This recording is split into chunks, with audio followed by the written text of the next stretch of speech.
For more than 300 years, the art of karate was strictly illegal. No, it wasn't. Hi, Sai, Karate Illuminati, this is Noah, and that original video is perpetuating a romanticized mythology about the development of karate rather than actual historical fact. Yes, in 1609, the Satsuma samurai clan did invade Okinawa and successfully conquered it, turning it into a vassal state of Japan. But at no point did the Satsuma ban martial arts practice, nor did they ban weapons.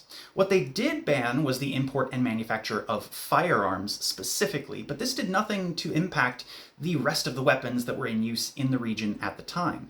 And in fact, the Satsuma actually sent instructors to Okinawa to teach their people how to fight with various weapons as well as in unarmed combat.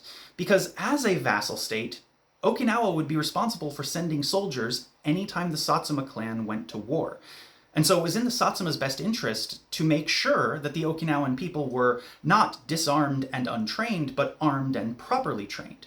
And in fact, they even brought some nobility from Okinawa up to mainland Japan to teach them there.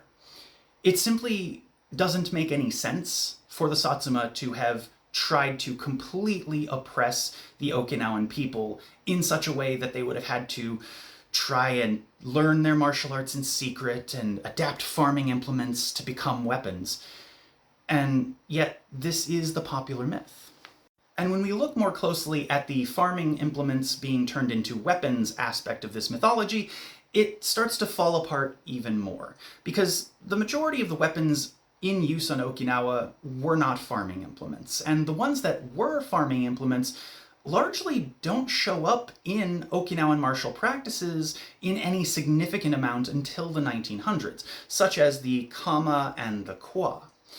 Instead, what we see primarily is the use of the bo, which is a roughly 6-foot staff, sai, which are these implements behind me, and tonfa, the side-handle baton, which is one of the weapons mentioned in the original video.